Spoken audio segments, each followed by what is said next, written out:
This is Sailswept. It's a sailing game I've been working on in Godot, and this is the first point where the core mechanics feel solid enough that I'm actually proud of them. My vision for Sailswept so far is a self-contained story about things ending, set at a chain of lakes during the summer. But it didn't always look like this. This is my starting point.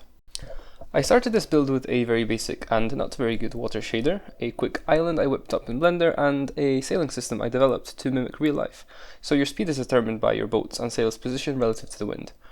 As you can see, it's not very good. The boat looks like it's sliding across the water, the island looks out of place, and the wave crests look a bit like clouds.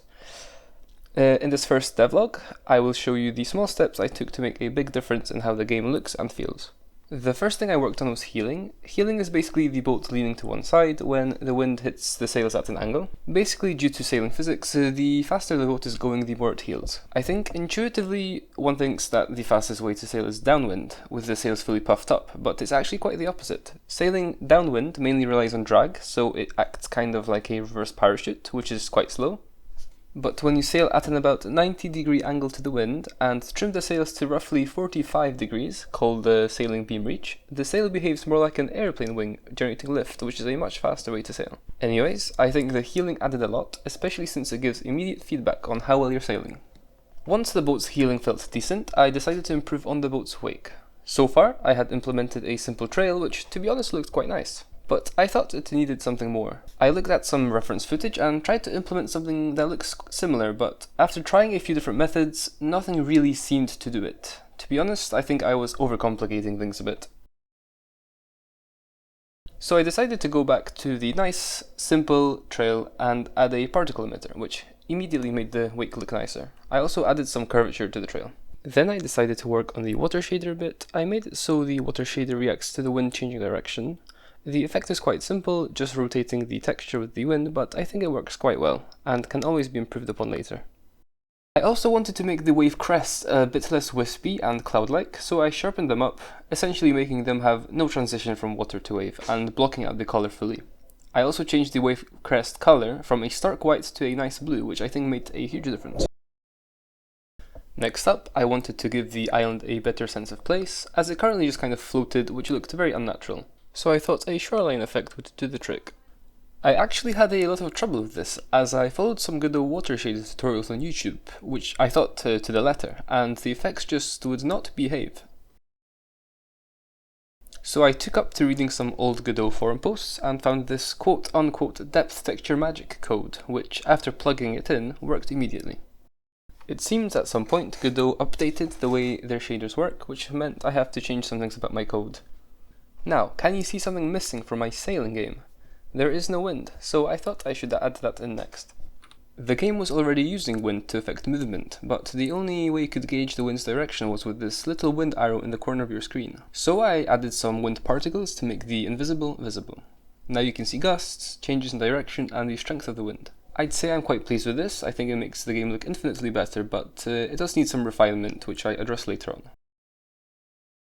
Now, I was still not happy with how the water looked, so I decided to give it some more attention. One great change was simply removing the normal map component of the shader, which made it look much more blocky and low poly, which is, I think, the vibe I'm going for. Then, I played around with some of Godot's built-in noise options to try to give the waves a bit of a different shape, but nothing seemed to quite do the trick, so I decided to try out some actual water textures I found online, and after some try and error, I settled on this.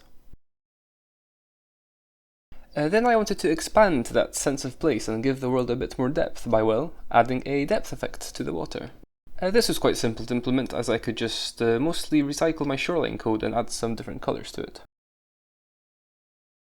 Now, what kind of sailing game would this be without waves? By modifying my water shader to have a vertex component, I could displace the vertices of my water mesh to form waves. I also connected this to my wind controller, so it will follow the wind's direction. Last but not least, I wanted to add some very basic, not at all representative of the final game, terrain. This is because I was planning on exporting this demo and letting my friends play it, and there was nothing else to do or see. After experimenting with a few tools, I settled on using Godot's Terrain 3D plugin, which made sculpting terrain a cakewalk. By default, Terrain 3D generated quite realistic looking terrain, but after picking out my own textures and playing around with the settings a bit, I managed to get it to look nice and simple. I started by adding in chunks that cover most of my water plane, and then I dug out the main lakes, channels, and raised up some islands. Once again, this terrain will definitely be massively revamped in the future. This is more of a proof of concept. Lastly, I spent some time polishing everything up, tweaking the boat speed, making the wind particle effect much nicer, and basically just tweaking parameters until I was happy with it. It was kind of like I had all these puzzle pieces laid out, and I just had to put them together.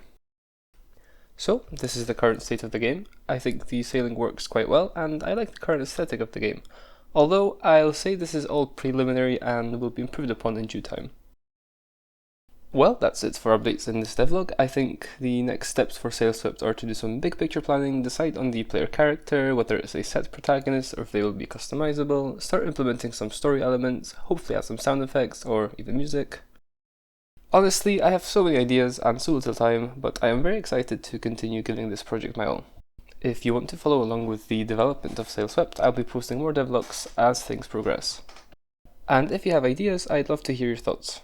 Thanks for watching, and I'll see you in the next devlog. Bye!